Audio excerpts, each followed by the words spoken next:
Good afternoon, everybody. Glad to see you here for today's session. So today's session is on standards 3.1 to 3.4, which is the standards around providing secure certification for your students and within your RTO. So today we'll be having a big focus on looking at certificates, the process on how to manage those certificates, and they're going to be in line with the policies and procedures within the Q&C manual. So if you want to pull your Q&C manual up, you can have a look at that while we go, but you'll notice that a lot of it will be, I'm just going to pull you a bit closer, I feel like I'm the wrong way away. You'll notice that a lot of what will be in the PowerPoint will be on the policies and procedures. I'm getting some highs. Hi everybody, thank you for saying hi. It's great to be able to see you there. Okay, so, all right, let's get started. Alright, so this webinar forms part of your continuous improvement process under Standard 2.2. So as per usual, you should hold your monthly meeting, and at that monthly meeting, you should record minutes of watching this webinar today and what you learned today. So the whole process should be, are we doing this? If we're not doing this, should we be rectifying our policy and procedure, or should we be changing our process on how we are doing this? So you should be looking at what I'm going through today and identifying, are you doing this? If you're not, why not? Should you be updating policies and procedures, or should you actually be aligning yourself to these, what I'm going through today, which is what's in the policies and procedures.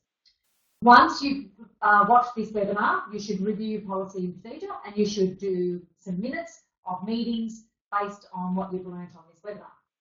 As per the policies and procedures under Standard 2.2, you should also review the policies and procedures and make sure you follow that process of what's under Standard 2.2. And you should also review any related documents. So today's documents is going to be certificates. We're also going to be looking at the assessment verification form, and I'm going to be explaining that form a bit further.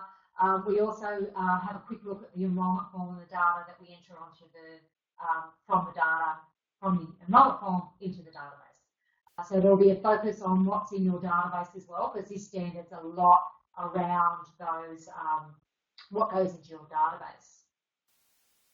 Okay, so if you have any questions, please do not hesitate to put it in the chat box.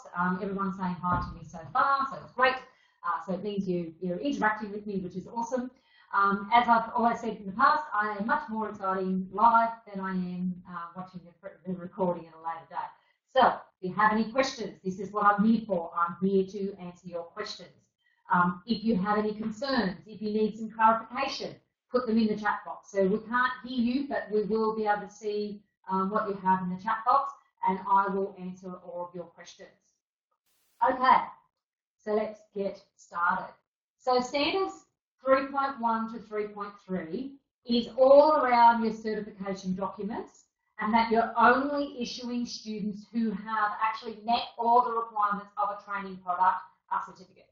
So that means you're not rubber stamping certificates, taking some money, rubber stamping certificates and issuing certificates. So that's basically what that standard means, and that you have all the data in your database to verify that your students have actually met the requirements of the performance criteria within each unit of competency and the assessment requirements to be deemed competent and to be able to be issued a certificate. And that's basically what 3.1 is all about. We cluster 3.1, 3.2, 3.3 together into the policies and procedures, and the reason why is because a lot of it overlaps each other. It's also how ASPLA have clustered them as well in the user guide. So 3.2, all AQS certification documentation is issued by the RTO and meets the requirements of Schedule 5. I'm going to be looking at certificate templates today, and I'll go through and advise what's on those certificate templates. We recently had all the certificate templates updated in Unicorn. So if you haven't been in Unicorn recently, we have heard that you aren't getting notifications from Unicorn about changes in documentation. We are working on that to get that rectified, but there is quite a few updates. One, there's a new Q&C manual that's been released, student handbook, trainer handbook, and there's also a whole heap of other, so the certificates have been updated as well. We are just about to do upload a full update of the full suite of forms.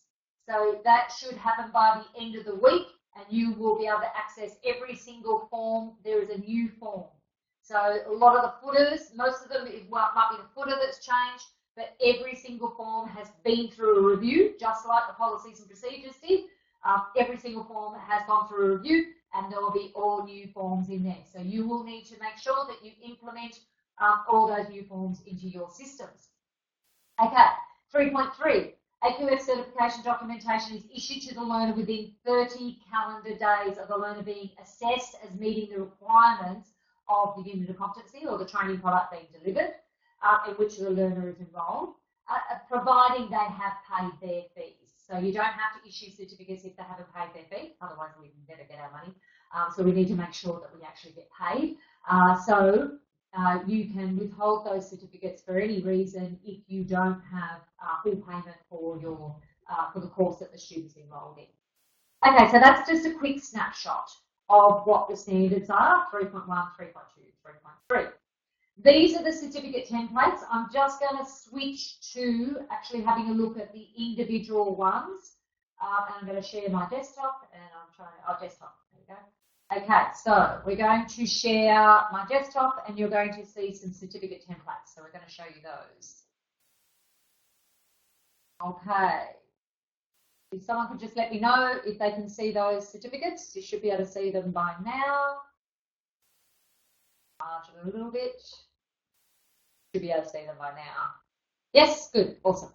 Okay, so this is your standard certificate. This is just a certificate for a full qualification. So when you're issuing a full qualification. So one of the changes we've made on the form recently, we were told we had to put the legal name up the top. So that's now been inserted in there now. So you'll see there's the legal name in there. So if you've already got your certificate into your database, you should go into the database and insert the legal name at the top. It wasn't sufficient that there was just the logo up the top. A lot of the auditors wanted the legal name in there as well. So it should be proprietary limited or whatever the legal name of your company should go in there. The certificate must include contact details. The reason why you must have contact details on here is if down the track they need a certificate reissue or someone needs to verify the certificates that has been issued, they need to be able to have an email address, a phone number, an address of where your company is. So that should be the legal address that you have registered on training.gov.au as the address of your company. You should have the ACN and or ABN. You don't have to have both. We put both on there, but you should have one or the other or both on there, and you must have your RTO ID in there as well. So you need to make sure that your RTO ID is in there. Now it doesn't have to be in this format. You can change the format of your certificate in any way whatsoever, but you should, all of this data must be on the certificate. You can't change any of it at all. The certificate must say words like this. This is to certify that, the name of the student. It should have the student ID, and that should relate to the number in your database. So it shouldn't be a USI. You cannot use a USI on the certificate because that's breaking privacy and confidentiality. But it should be a student ID number that's on your database, and normally this is automatically generated. So you should have that within your database as a generator. Has fulfilled the requirements, and then it will be the code of the qualification. So if it was business, it would be BSB, whatever the number is, so 30710 or something like that. And then the qualification title, which will be Certificate 3 in Business Administration or whatever you've got there. So, and these should be, so these are insert codes that come from your database. So they should be field codes that come from your database. I should have a certificate number. That certificate number should come from, I'm just going to close my Outlook because it's popping up messages. The certificate number should also be an automatic number that comes from your database as well. Okay. Now, so a few issues that have come up with certificates of late. We've always used this watermark for protecting the certificate from fraudulent activity. The watermark, we actually had an auditor in the middle of the audit duplicate or replicate our certificate template, and they even made their own watermark for the logo. So this is how particular they're getting in the audits. Is these audit? This was a very particular auditor. So we need to actually. So the watermark is one form of verifying that document and protecting it from fraudulent activity. But you should also be getting something or special paper that you should be using for certificates. So it's really important. They did a strategic review of protecting certificates from fraudulent activities. ASQA did at the start of the year.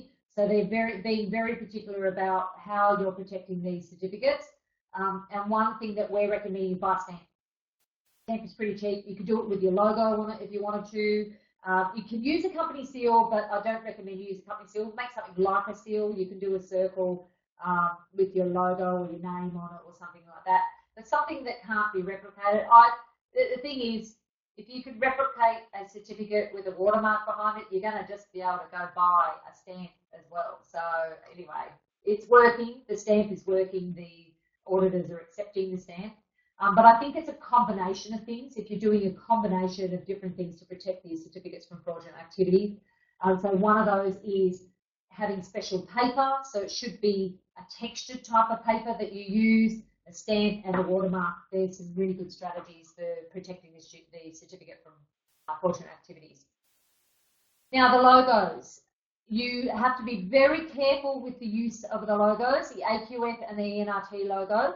There has to be a minimum of 1 centimetre between white space between the two logos. It should be white space all the way around as well, but it's in particular between the two logos. So you've got to be very careful with those logos on your certificate, making sure that they're at least 1 centimetre apart. Now, you can either have your certificates pre-printed with these logos on it, or you print them as you go. So it's up to you how you want to do that.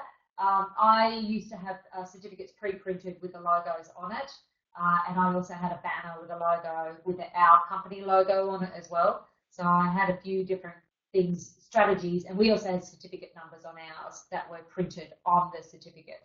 So, and then we married them up with the database. So it went automatic with the database. But there's different strategies that you can put in place for your certificates. I wouldn't go to the effort of getting certificates printed up with pre-printed with certificate numbers on it. It's too expensive. Go for something cheap as possible. Do you need to have the AQF logo? Yes, so that was a good question. If you are issuing full certificates, you either have the AQF logo or the wording. So the wording is, this certificate was issued under the Australian Qualifications Framework. Yes, you can use one or the other. So use the words or the logo. I like the logo because it's pretty, but it's up to you. So you can have one or the other depending on which one you want to use. So it's totally up to you how you want to do that. Okay, NRT logo though, you've got no choice. You have to use the NRT logo. So you use that one, no other, nothing else. Now, your certificate must have an authorised signatory name on it, and this should be the CEO of your organisation. If it's not the CEO and you have someone else who is signing the certificates, then you need to make sure that that person is authorised and ASQA is notified that they're an authorised person to sign the certificate. So that's basically what that means, that authorised signatory name. It automatically is the CEO when you set up as an RTO or once you're registered, unless you notify ASQA differently that it is someone else. So you have to inform ASQA in writing that you have someone else who will be signing the certificates and they're the authorised signatory for your RTO. You should also have the date that the course was completed and the date the certificate was issued. So you should have both of those on the certificates. Okay. So that's the front of the certificate. Back of the certificate, you have to have all of that contact information repeated again on the second page for your record of results. Now, just some clarification here. The back should be called record of results. There are so many different names out there. There's transcript, there's statement of attainment, whatever you've got. Record of results is the official legal words that you should be using on the back. It is called a transcript as well, but you should be calling it record of results as the text that should be on the top there. We've had this come up a few times at audit recently, where we actually had some other words on there. I think we had,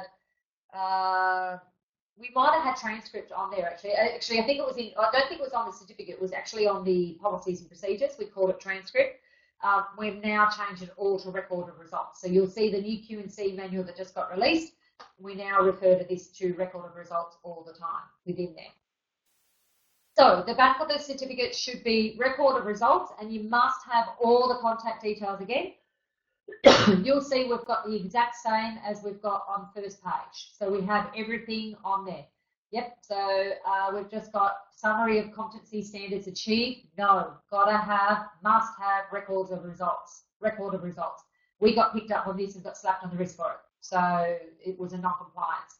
So you have to have this wording, record of results. So you'll need to change that, Diana, urgently, because it has been picked up a few times. Okay, so on the back of the certificate, you must name of the participant, the student number, the qualification that they're enrolled in, and the title, and then list the unit code and title for each unit that they completed within that qualification, and whether it was competent. It could have been credit transfer. So if they had a credit transfer, you have to put CT in here, or RPL. So that's the results that should be recorded on the back of the certificate for the record of results. You should also have here the total number of units that were completed. Once again, you don't have to have the authorised signatory sign the back, but the name, the authorised signatory should be on the back. So you basically should copy the same from here, but they don't sign. They only have to sign the front. This is new. This we updated recently because this had come up at audit. So that has to go in there. The only other thing on the back is the RTO legal name we've put on the back as well. And we've made more clarification in the policies and procedures about the record of results. Once again, you should have a watermark on the back. So you don't have to do the stamp on the back, but you do have to have a watermark again on the back. So that's certificates, right? So that's full qualifications. If you have any questions, you can pop them in there. I've been getting a couple. But yeah, you should have, that's what your full certificate should look like. All right, we then have, two statement of attainment templates, and you'll see something slightly different with the two certificates. Just enlarge these. So we have one, and both of these are available on Unicorn. You can download these. The big difference is this is a statement of attainment if you don't have the full qual on your scope and you're just issuing single units of competency. So you have single units on your scope and you're just delivering single units. You'll see the difference here with text. So you'll see there's text here. If you are issuing full qualifications and the student pulls out of the course or drops out or doesn't achieve all the competencies, then you need to put this text on the certificate, and you should have both of these on your database. These competencies form part of qualification code, qualification title. This is only if they are enrolled in the full qual and you have issued them a statement of attainment because they didn't finish the full qual, or if you have the full qual on your scope and you're doing a skill set based on that full qual. If you don't have the full qual on your scope and you only have the single unit of competency, you don't have that text in there at all. So you can't put that there at all, okay? So that's the difference between the two. So one is you're issuing them a statement of attainment due to them dropping out, or you have that full qual on your scope and you deliver part of a qual. So that could be a pre-vocational course that you delivered. So a pre-vocational course is a part of a traineeship where they might start, do maybe half of the course or a third of the course as a pre-voc course, where they then go into a traineeship and they complete the course or qualification through their traineeship. You would also do this. So these competencies form part of the full qual. The reason why is they might want to then go and complete the full qual, but it also has to be, you have to have the full qual on your scope to be able to issue this. You cannot, if you don't have that full qual on, you can't put anything there. You have to have it as blank. So whatever you've got on your certificate, on your scope of registration. Once again, all the contact details. You have to have the legal name up the top, contact details. So if anybody gets hold of this certificate, they should be able to contact you in any way. You must have the RTO ID, which they can look up on training.gov.au. Must have statement of attainment. You cannot have any other words here but statement of attainment. This is what you are issuing, is a statement of attainment. You can't call it record of results. You can't call it a certificate in something. It's a statement of attainment. That's the text that should be in there. You should have a statement number, which should be automatically generated from your database. The student's name, student ID, what they've attained, the unit code and title should be in there. And these words specifically, statement of attainment is issued by a registered training organisation when an individual has completed one or more accredited units. That's the same on both certificates, so that text should be in there. Once again, protect it from fraudulent activity. You should have a logo on the back or some sort of watermark. You can use any sort of watermark you want to. Recommend you also get a stamp and you use special paper, so textured paper for these certificates. Only the NRT logo. You should never, ever, ever have the AQF logo on the statement of attainment. So that is this logo. This logo can only be used on a full qualification. It should never, ever be used on a statement of attainment. So you should only have the NRT logo on there. Once again, authorised signatory, the date the course was completed, and the date the certificate was issued. So that's your statement of attainment. Two different ones there. Now, if you also issue non-accredited courses, so these are ones that are not on your scope of registration. It might be a non-accredited course in communication skills or something that you are offering. You cannot call it a statement of attendance, a statement of attainment. You should call it a statement of attendance. You need to be very careful that you do not use the NRT or the AQF logo.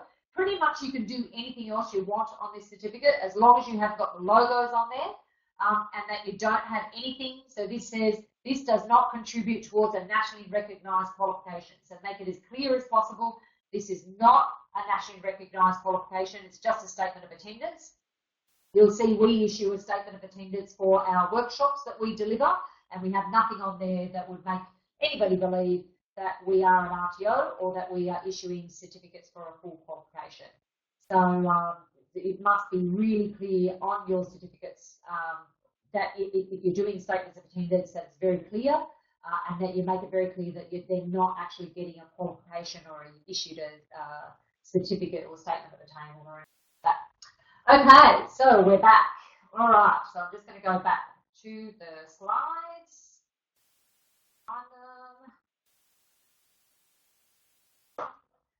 Okay, all right.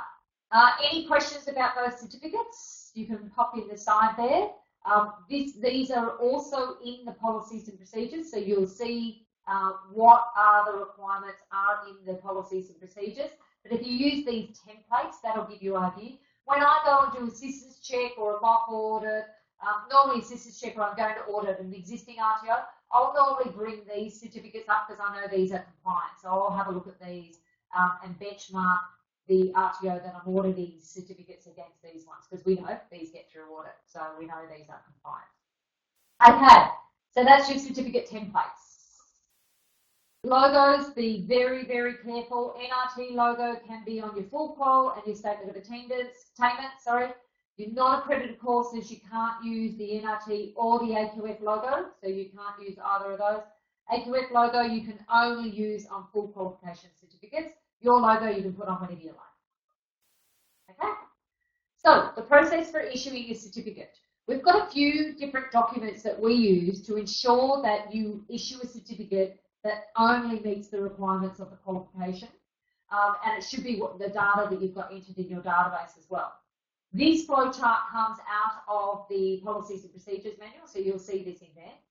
So the first thing you should do is check that the student has completed all the required units of competencies in line with the training product requirements using the assessment verification form. I'm going to go through the assessment verification form in detail, so we'll have a look at that soon.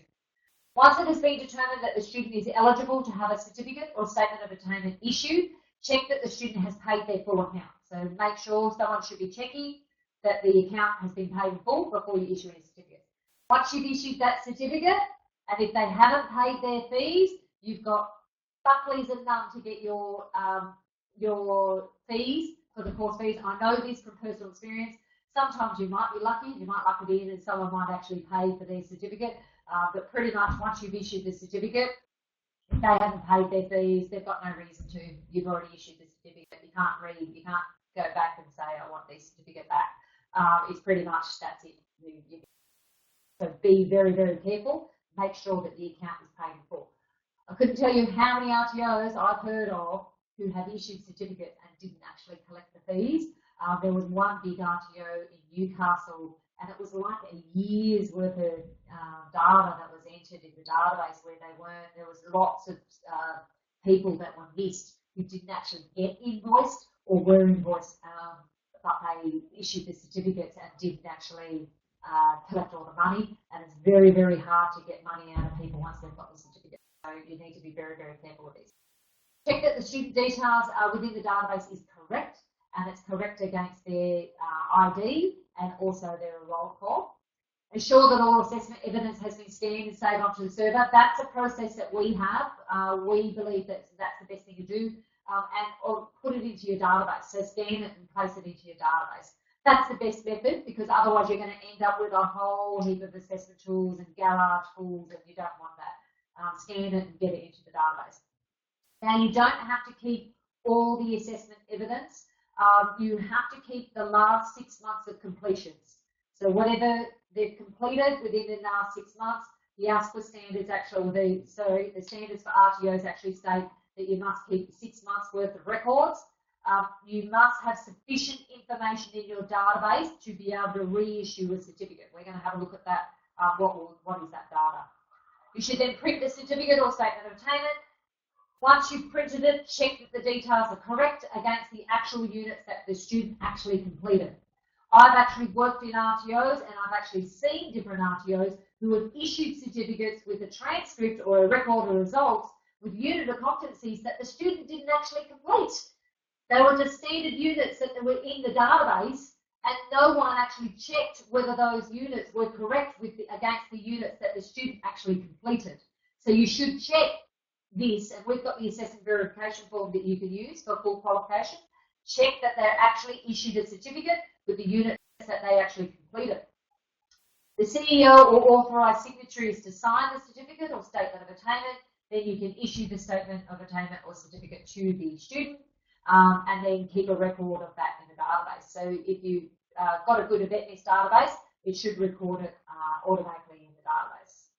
Okay, that's the process for issuing certificates, the same as what's in the policies and procedures. Okay, standard 3.4 is records of learner AQS certification documentation are maintained by the RTO in accordance with the requirements of Schedule 5 and are accessible to current and past learners. So Schedule 5 also includes that data that we just went through on the certificate. So what was on those certificates there, that's what's in Schedule 5. So that you've got to have the legal name, contact details, ACN, ABN, RTO ID, authorised signatory, all that sort of stuff. Okay, your certificate register, which should be on your database, it shouldn't be a separate spreadsheet, and yes, I have seen that. It should be within your eventness compliant database. That must be in your eventness compliant database. So your certificate register should include all records of the learner certification, so that's also statements of attainment, is within the database, and it's in line with the AQF qualifications register policy. The RTO will need to maintain and make sure that they keep sufficient information.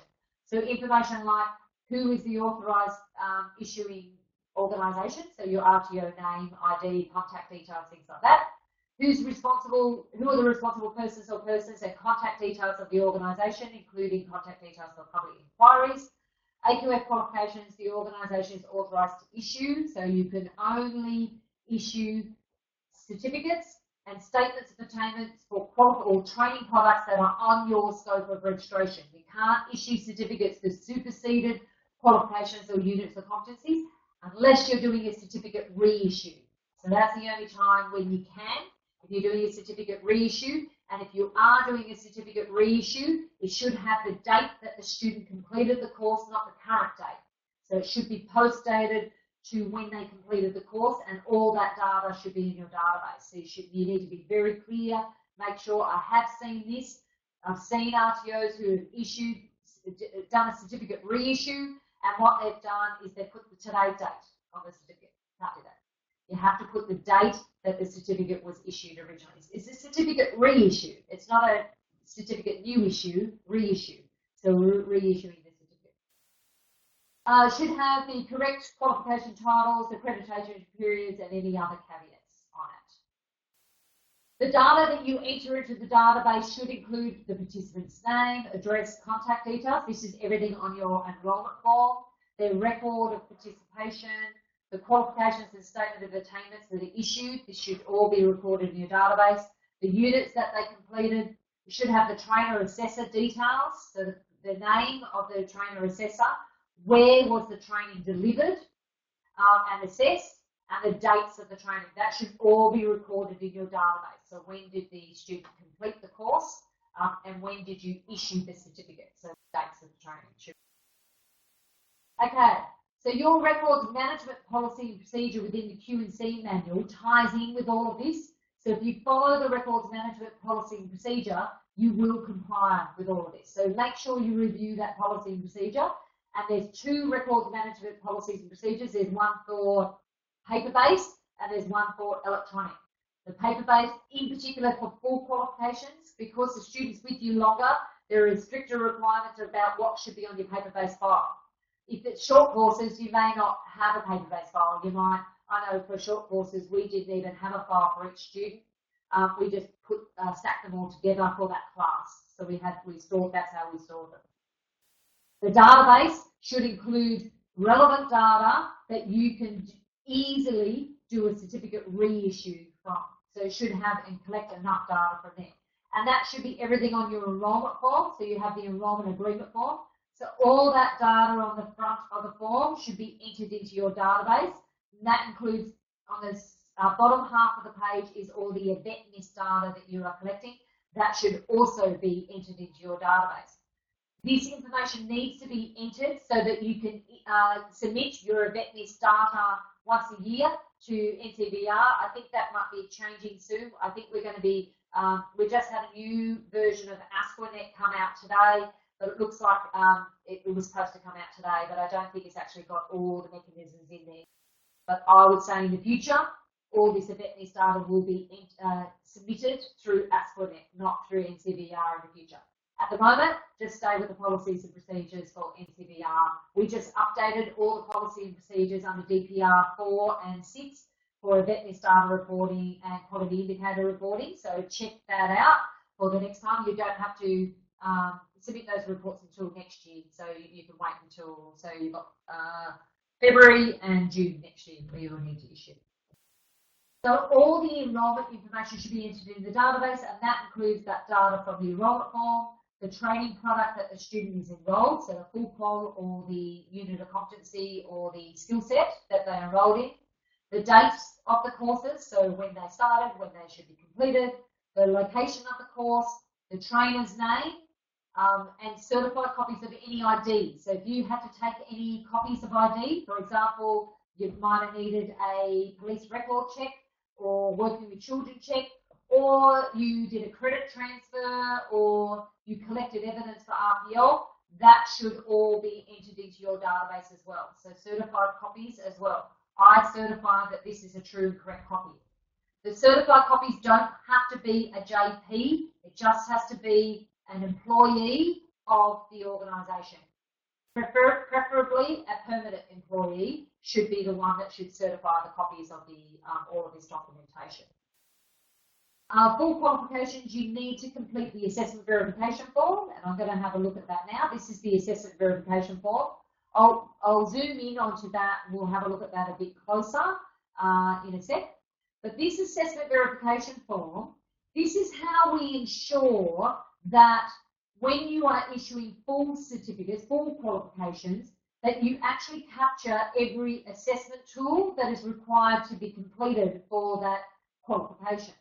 So the form, you need to contextualise it. On Unicorn, it's just a blank template. you need to actually contextualize this, and I'll show you what you'll need to contextualize.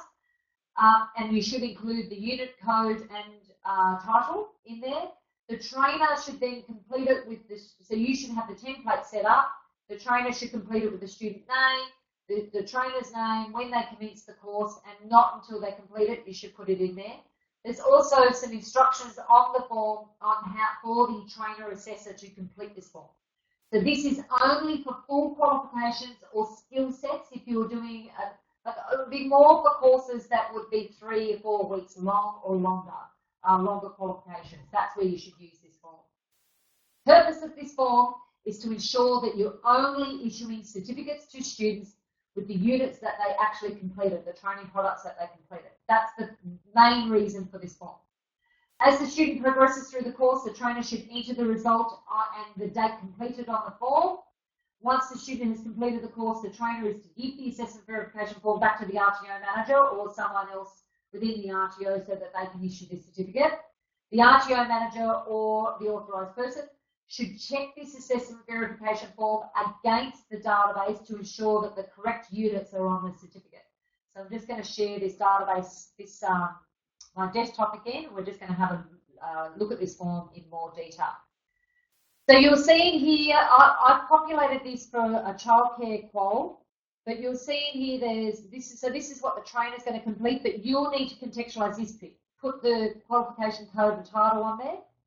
This is instructions to the trainer on how to complete this, and this is where you contextualize it. Now here we've put a unit of competency, but underneath you should put each assessment task. So if there is a observation assessment task for this unit, that should be included in there. If there's a written assessment, that should be included in there. If there's a third-party report, that should be included in there. Every single assessment task for that unit of competency should be listed under here. So put the unit first and then list every assessment task. Then you put in here when it was completed and the result. The result is when they've completed all of the assessment tasks, not each individual. I also recommend that you have tick boxes here so that the trainer can actually tick when the student has completed each assessment task. I developed this some years ago as a trainer assessor because I actually worked for RTOs who issued certificates for units that students didn't actually complete. So that's why I developed this. It's been crucial in audits. The auditors have loved this. This is to ensure that you are only issuing certificates to students who have completed all the required units of competency. So you'll need to contextualize this. The template is on Unicorn. You should write one of these for each full qualification, and it should include every assessment task for each unit of competency in there. And then as the trainer, so I think we might have, no, we haven't got any here. Yeah, I have had some before where they actually have the assessment task in there, but you should include the assessment task here for each unit of competency, okay? And then you get the trainer to sign when they've completed all the requirements. So like this and give it to your trainer. The trainer should hold on to this throughout the course, the qualification. As they mark each assessment task, they should fill it in here and then give the assessment task back to the RTO for filing. The trainer should never hold on to the assessment tools. Once they've marked it, they should enter it on this assessment verification form, then give it back to the RTO, and you should file it in a locked filing cabinet. It shouldn't be flying around all over the place with trainers, the assessment tools. Otherwise, the problem is when you do that, you could have a change of a trainer. They've taken all the assessment tools, and now you have no record and this has happened to me. I've actually worked for RTOs where this has happened, and you have no record of the student actually completing those assessment tools. So that means you then have to get them to complete the assessments again, which is no fun at all as a trainer assessor. So it's really important that you populate this, give it to the trainer assessor. They hold on to this, but they give you the completed assessment task as they complete it.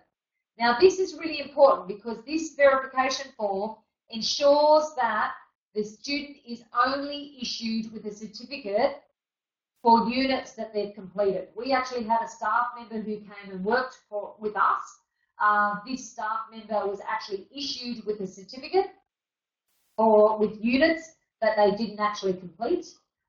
And we actually told them they had to go back and go and get the certificate reissued again because it had the wrong units and competencies on there. Students should only be issued for certificates and transcripts or record of results for units that they've actually completed. Okay, so prior to distribution of the certificate, it is the CEO's responsibility. No one else, only the CEO. So if it's incorrect, if you issue a certificate that's incorrect, it's the CEO's responsibility. So the CEO can delegate it to someone else, that's not a problem, but ultimately it's the CEO's responsibility. In order to ensure that the certificate is issued, you need to check that the correct units of competencies are on the certificate or statement of attainment. The correct student details, including the spelling on the certificate, is correct. So you've got the correct spelling of the name on the certificate. The correct code and title of the qualification and the units of competencies are on the certificate as well. I've just realised I had my microphone behind me, so I've just moved it in front of me. So if I've all of a sudden got really loud, that's because I've stuck the microphone in front of me. So you might have to turn your volume down now. Okay. All right. Access to records. So this is under Standard 3.4. Every student has the right to get access to their records at any given time throughout their course. So they can go to you, I wish to have access to my records. You have to have a process, which we do. We have the policies and procedures that includes a process for the students to be able to get access to those records. We have a policy and procedure in the Q&C manual and the student handbook and on the back of the enrolment form that says that the students have rights to access their records and also that they will be able to, and then the process is also in the Q&C manual as well. The database must be maintained for 30 years. So they can also have access to their records for the next 30 years. So you should be able to, I don't know, this is absolutely ridiculous because I don't even know of, other than TAFE, there are hardly any RTOs that actually are around 30 years later. I know I won't have an RTO for that long. So I don't know why it's this, but anyway, this is what's in the standards. So a student must be able to have access to their records for 30 years. The Vivacity process is the student needs to provide the RTO notification in writing that they wish to access their file. So that can be an email, or it can be a letter, or it could be a scrawled note that is handed over to the receptionist or someone in the organisation. But they have to provide written notification to the RTO. The RTO is to provide written acknowledgement back, confirming the request. So once again, that could be an email, that could be a letter. I wouldn't recommend a scrawled note, maybe, but it should be a written acknowledgement. So an email and a letter would be suitable. The RTO is to provide within 5 business days of that request the following: either a statement of attainment for all the units that the student has completed at the time of enrolment. So they could have access to records at any time throughout the course. So they may not have finished the qualification, but they can request a statement of attainment at any time for those units of competencies. Now you can tie this around fees, that fees have been paid as well, because I wouldn't want to be issuing a statement of attainment like just before they finish the course and they might only have 1 unit left and you've issued them a statement of attainment for 10 of the 12 units of competencies and then haven't received all your fees. So this ties in with fees as well. But you can do that or just a report from your database. So you can issue a report from the database that says that they're enrolled in this qualification course, training product, or whatever it is. These are the units of competencies that they are enrolled in, and these are their contact details in the database. So you should be able to issue a report from your database, and that could just be a printed report, or you could email it or do a PDF report or something like that. Okay, so that's access to records, and that should be our last one. Do you have any questions with regards to certificates, certificate issues, assessment verification, anything that I've gone through today? If you do, please pop it in the notes section there. I'd like to thank you very much for attending today's session about certificate issues. Please refer to your policies and procedures, go back through them. and identify, are you actually doing this? I can see, Diana, you're going to need to change your certificate template, particularly the record of results. You need to go through there. So that's an opportunity for improvement that you should complete. So if you've identified that you aren't doing one of these or your certificates are incorrect, you should complete an opportunity for improvement form. Put a copy of the old certificate on the back of the opportunity for improvement form, has some writing on it of what you've changed. So you're going to change summary of competency standards achieved to record of results. So cross it out and put that on there, and you should issue that, put that in your opportunity for improvement register, update your certificate and upload that to your database. So that would be an opportunity for improvement there. Okay, it looks like we have no questions about certificates. We have another 10 minutes left. Do you have a question about anything? I'm at your disposal. If you have any questions about any policies and procedures, any standards, anything that's happening within your RTO, I'm here to answer those questions. I feel like I'm sitting here by myself and no one's actually chatting to me. So any other questions? Thanks for this today also. Okay, so Diana's running. If anybody else has any questions, I can answer those for you. Otherwise, we're going to sign out for today. I'll just quickly go next month. Next month, we will be going through standards 3.5, 3.6, 5.3, and 5.4. That is about, that one is about partnering, I think. I'm just going to check that, make sure that we've got that. 3.5. Provide credit for prior student studies, so credit transfer, that's 3.5.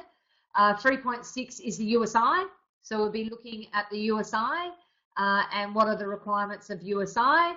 5.3 is, let's have a look at that, our enrollment and selection criteria. So how are we informing the student prior to course commencement, cooling off periods, collecting those fees prior to course commencement. So that's what we'll be going through next month.